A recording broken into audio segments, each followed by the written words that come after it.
दोस्तों, लोगों को आपने ये कहते हुए अक्सर सुना होगा कि इतने पैसे कमाता हूँ, पैसे कहाँ जाते हैं, कुछ समझ में नहीं आता है। तो आपके ये पैसे कहाँ जाते हैं और आप इसको कैसे मैनेज करोगे, इसको बताने के लिए ही मैं आज आया हूँ आपके सामने एक नया टॉपिक लेके, जो कि है बजट के रिगार्डिंग। बजट बोलने से ये मत समझ लेना कि यहाँ पे वित्त मंत्री का कोई बजट सेशन चलने वाला है।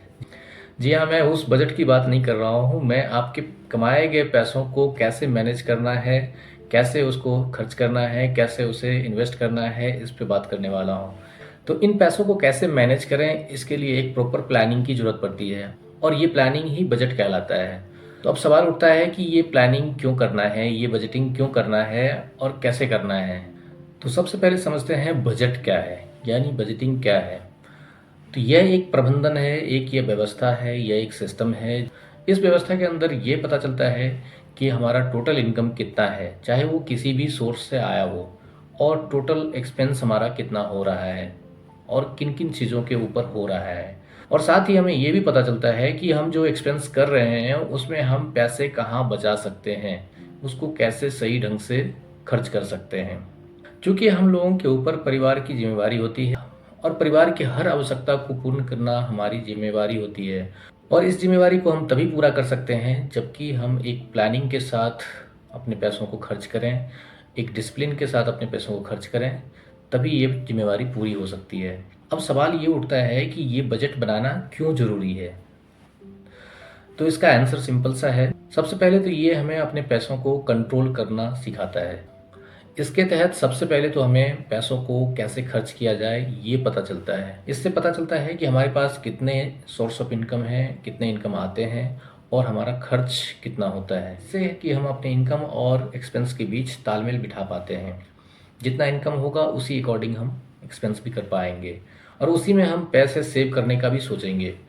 अगर हम प्लानिंग के साथ, बजटिंग के साथ चलते हैं तो हमें पता चलता है कि हम किस सोर्स में कितना पैसा खर्च कर सकते हैं, कितना पैसा डाल सकते हैं और किस सोर्स से हम पैसों को बचा सकते हैं।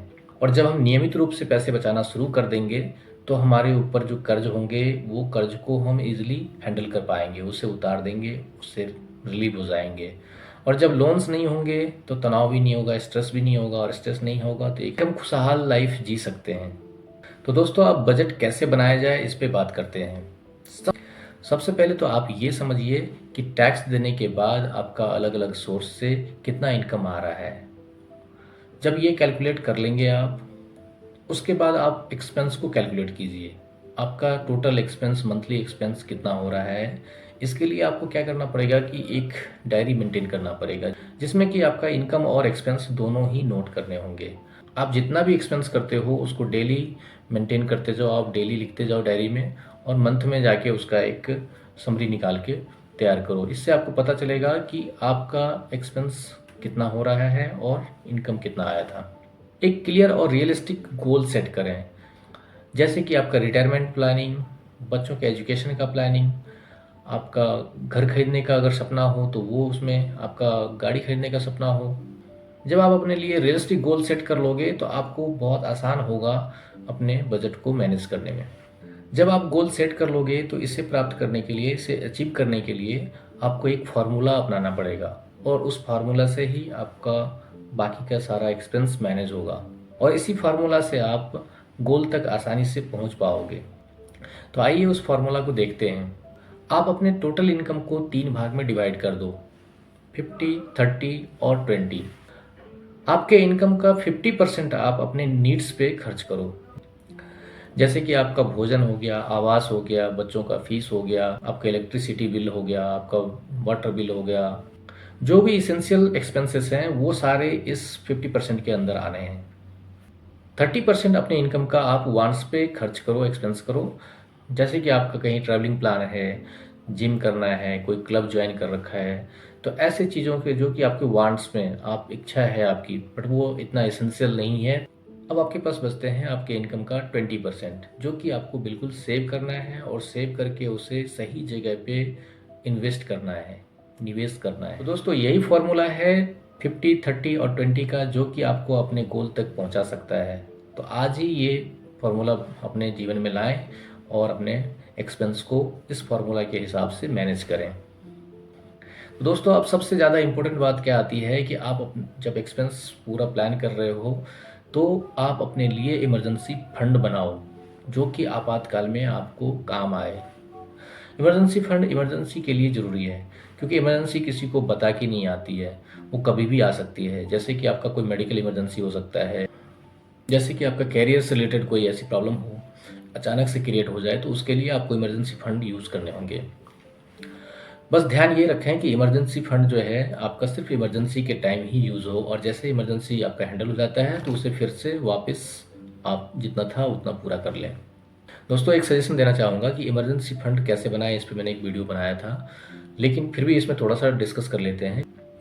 आपने जो ये फार्मूला बनाया है 50-30 और 20 का, इसी में से आप थोड़ा थोड़ा बचत करके पैसे निकाल के आप इमरजेंसी फंड बना लो, और ध्यान रहे कि ये हमेशा इमरजेंसी में ही यूज़ करना है। बजट बनाते समय ये भी ध्यान रखें कि आप अपने खर्च की आदतों पर भी ध्यान रखें। आप जब भी पेमेंट करें तो कैश में पेमेंट करें या फिर डेबिट कार्ड से पेमेंट करें या फिर ऑनलाइन बैंकिंग इस्तेमाल करें। क्रेडिट कार्ड के यूज़ से जितना हो सके उतना बचिए, क्योंकि क्रेडिट कार्ड में हमें ये नहीं पता लगता है कि हमने कितना पेमेंट कर दिया है, और जब बाद में बिल तैयार होके आता है तो फिर लगता है बहुत ज़्यादा एक्सपेंस कर दिया। ज़्यादा से ज़्यादा आप डिस्काउंट ऑफर के तहत जो भी चीज़ें मिल रही हैं आपको उन चीज़ों को लेने की कोशिश कीजिए। आप ऐसे ऐप यूज़ कीजिए जिसमें आपको ज़्यादा से ज़्यादा डिस्काउंट मिले, ऑफ़र मिले। हमेशा ये ध्यान रखें कि आपका लोन का ईएमआई या फिर कि जितने भी तरह के बिल होते हैं वो टाइम से आप उसको पेमेंट करें, उसमें डिले ना करें, क्योंकि डिले होने से एक तो आपका क्रेडिट स्कोर ख़राब होता है और एक्स्ट्रा फाइन भी लगता है, जिसकी वजह से आपका बजट बिगड़ेगा। और दोस्तों आपने एक बार बजट बना लिया तो इसका मतलब ये नहीं है कि आपका वही बजट पूरे साल के लिए हो जाएगा, पूरे लाइफ के लिए हो जाएगा। आप अपने बजट को हमेशा मॉनिटर करते रहें, क्योंकि आपका इनकम हमेशा एक जैसा नहीं रह सकता है और एक्सपेंस भी एक जैसा नहीं रह सकता है। आप हमेशा अपने इनकम को मॉनिटर करते रहें और एक्सपेंस को भी मॉनिटर करते रहें। जहाँ फालतू एक्सपेंस हो रहा है वहाँ कट करें और कोशिश करें अपने सोर्स ऑफ इनकम को बढ़ाने का। इससे क्या होगा कि आपके पास ज़्यादा से ज़्यादा सेव होंगे पैसे, और जब सेव होंगे तो आप उसको इन्वेस्ट कर पाओगे। आपको अपना बजट मॉनिटर करने से ये फ़ायदा होगा कि आपको पता लगेगा कि मैं कहाँ फालतू एक्सपेंस कर रहा हूँ, तो उन चीज़ों पे आप कटौती कर सकते हो। वहाँ पे उन पैसों को कटौती करके आप किसी और जगह पे आप उसका यूज़ कर सकते हो। मॉनिटर करने के बाद आपको ये अगर लगे कि बजट में कुछ चेंज करना है तो वो चेंज ज़रूर करें, ताकि आपकी फाइनेंशियल कंडीशन अच्छी बनी रहे। और दोस्तों सबसे ज़्यादा इम्पोर्टेंट है कि अगर आपको बजटिंग करना नहीं आता है, समझ में नहीं आ रहा है कुछ, तो आप एक्सपर्ट की राय भी ले सकते हो। आप एक्सपर्ट से कंसल्ट करें, आप अपनी प्रॉब्लम बताएं, आपका टोटल इनकम कितना है और एक्सपेंस कहाँ कहाँ हो रहा है, ये सारी चीज़ उनसे डिस्कस करें और वो आपको एक अच्छा सा बजटिंग प्लान बना के दे देंगे, जिससे कि आप उस पर चल के अपने पैसे सेव कर पाओगे। उस प्लानिंग के हिसाब से चलोगे और अपने फाइनेंशियल स्टेटस को अच्छे से मेंटेन कर पाओगे। अगर आपका फाइनेंशियल स्टेटस अच्छा है तो आपको किसी भी तरह का तनाव नहीं होगा, स्ट्रेस नहीं होगा, और आप लाइफ को बड़े एंजॉय से जियोगे।